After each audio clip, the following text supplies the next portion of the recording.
इमरान खान साहब से किसी की मुलाकात नहीं होने दी जा रही। आज सोशल मीडिया पे उनकी सेहत के हवाले से खबरें गर्दिश कर रही हैं। ये मुलाकात क्यों नहीं होने दी जा रही? मुलाकात करा दें ताकि ये जितनी स्पेकुलेशंस हैं ये ख़त्म हो जाए। देखें, सबसे पहली बात तो ये कि सबको जो है वो ये इस चीज़ की श्योरिटी होनी चाहिए कि अगर खान साहब की सेहत का कोई भी इशू है, अगर कहा जा रहा है उनकी आँख का इशू है या कोई और इशू है, तो उनको डॉक्टर्स की एक्सेस, हॉस्पिटल की एक्सेस एक आम प्रिजनर से बढ़ के मिलेगी। तो ये यहाँ किसी को कोई वो होना नहीं चाहिए। अब इशू ये है कि यहाँ पहले भी एक ऐसी प्रोपेगेंडा किया गया कि उनकी बात हो गई है, और वो प्रोपेगेंडा फिर इंडियन मीडिया ने भी किया। तो अब वो जो है वो साबित हुआ कि बिल्कुल वो बोगस था। तो पहली बात तो ये कि जब अगर कोई इशू हुआ, he will be taken care of according to the prison rules. और जहाँ तक मुलाकातों की बात है, उसके लिए ये खुद रिस्पॉन्सिबल हैं कि जहाँ ये वायलेट करते रहे प्रिजन रूल्स को, जिसकी तहत इनकी मुलाकातें सस्पेंड हैं। तो मेरे ख्याल से जब तक कोई ऐसा मैकेनिज़्म नहीं डेवलप होता कि जहाँ वायलेशन ऑफ प्रिजन रूल्स के ऊपर कोई गारंटी आ जाए, या ये कंफर्म हो जाए कि जो वो मुलाकात है उससे वो ऐसा बयानिया जो कि अदारों की जो है वो कह लें कि उनके खिलाफ नहीं होगा, या फिर जो है वो मीर जाफर मीर सादिक के फतवे नहीं जारी करेगा, और सियासी जो है वो कोई मतलब कि असल मसला तो ट्वीट से है ना, जो ट्वीट एक आती है वो वायलेशन। डेफिनेटली। तो फिर अचकज़ई साहब को मिलवा दें, वो तो ऐसी कोई ट्वीट नहीं करेंगे। तो चले फीमेल है, बहन है, जाती है, कोई ना कोई ऐसी बात कर देते। मेरे ख्याल से ये चीज़ आगे ये मुमकिन, मैंने आपको बता दिया कि अनटिल अनलेस कोई ऐसी कोई श्योरिटी जो है अब इनकी तरफ से नहीं आती, तो ये स्टेटस को बरकरार रहेगा। तो ये श्योरिटी तो अचकज़ई साहब दे रहे हैं कि मैं मुज़ाकरात को प्रेफर करता हूँ। तो दैट मीन्स कि वो जाके खान साहब को कोई सेन मशवरा देंगे कि खान साहब बाहर रियलिटी ये है, देखिए ये असल में ये है, आपको कुछ गलत बताया। मेरे ख्याल से ये कोई बुरा मशवरा नहीं है, इसके ऊपर सोचा जाना चाहिए। सही। अब जो हमारे सीएम साहब हैं, केपी के जो सीएम हैं, उन्होंने कहा है कि वो जी परसों अडियाला के बाहर जाके वो एक धरना देंगे जब तक उनकी मुलाकात नहीं कराई जाएगी। डू यू थिंक कि हुकूमत को कोई टफ टाइम वो दे सकते हैं, और क्या हुकूमत टफ टाइम लेने के लिए तैयार है? देखें, अभी तक तो वो अपनी आवाम को टफ टाइम दे रहे हैं, केपीके के लोगों को टफ टाइम दे रहे हैं। आपने तिरा के लोगों की बात की कि बड़ा अफसोस होता है देखते हुए कि वो कितनी परेशानी में नकल मुकामी कर रहे हैं। ये उनकी डायरेक्ट जिम्मेदारी थी कि वो 4 अरब रुपए जो थे उनकी फैसिलिटेशन के लिए खर्चे जाने थे, वहाँ तो उनकी तवज्जो नहीं है। तो बिल्कुल आप दुरुस्त फरमा रही हैं कि टफ़ टाइम अगर वो दे रहे हैं, वो मेरा नहीं ख्याल कि केपीके में किसी को वो टफ़ टाइम दे, वो इधर अडियाला में किसी को टफ़ टाइम दे सकेंगे या किसी और को टफ़ टाइम देंगे, लेकिन तालीम के हवाले से, लॉ एंड ऑर्डर के हवाले से, हेल्थ के हवाले से वो केपीके के अवाम को बहुत टफ़ टाइम दे रहे हैं। तो sir why don't you call him, आप लोग बैठ जाएँ, बैठ के मसला हल कर लें, ताकि वो किसी को भी टफ़ टाइम ना दें, ना हुकूमत को दें, ना अपने सूबे की आवाम को दें। देखें, उनको इस मकसद के लिए लगाया गया है चीफ मिनिस्टर कि वो तसादुम करें, वो टक्कर लें। और मैंने आपको बता दिया कि जो आदमी जनाज़ों को भी मुतनाज़े बना दे, तो शुहदा के जनाज़ों को, तो वहाँ फिर देखें आप जो मर्ज़ी कर लेंगे।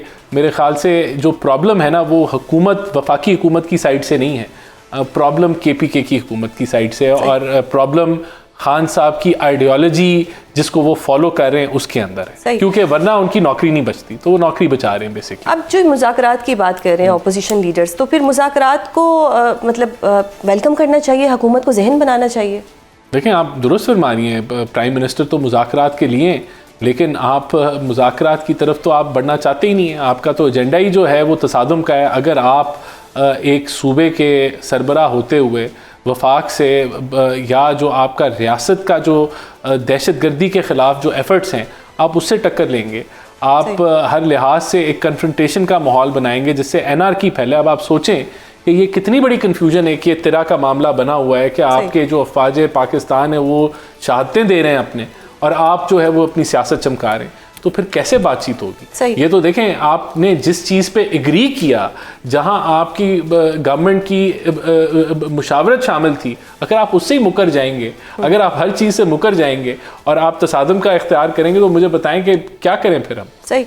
अब 8 फरवरी की मैं बात करूं तो पीटीआई कह रही है कि 8 फरवरी को वो एहतजाज करेंगे, मुल्कगीर एहतजाज होगा। दूसरी तरफ से जेयूआई मौलाना फजलुर रहमान भी कह रहे हैं कि वो 8 फरवरी को सड़कों पर आएंगे। ये तो हुकूमत के लिए परेशानी बढ़ नहीं जाएगी?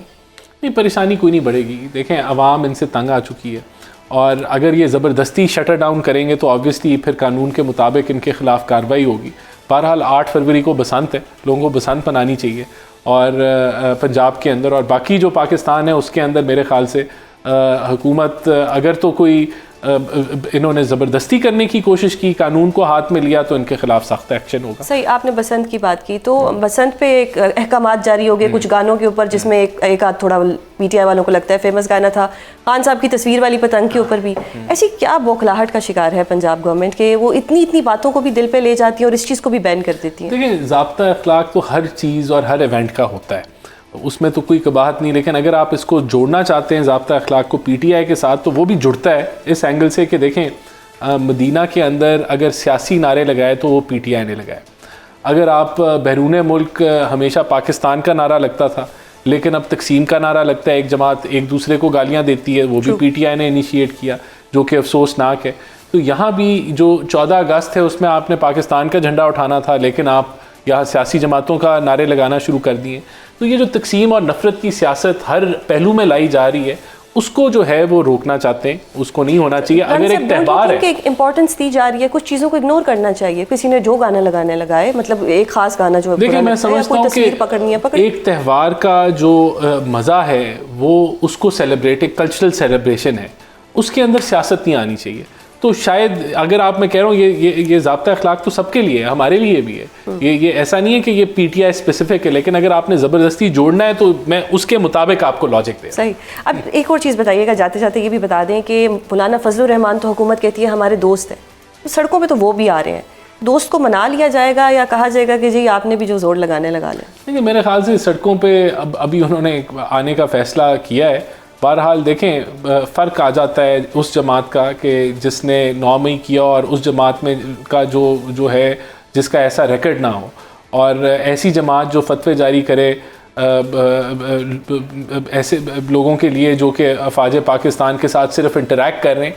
तो मैं समझता हूँ मौलाना साहब से बातचीत ज़रूर की जाएगी, हम तो पीटीआई से भी बात करेंगे कि आप जो है वो ना करें। बहरहाल देखते हैं क्या होता है। आज वफाक ने केपी हुकूमत से 4 अरब का हिसाब मांग लिया है, जबकि केपी हुकूमत कहती है कि जो उनके 54 अरब रहते हैं वो दिए जाएं।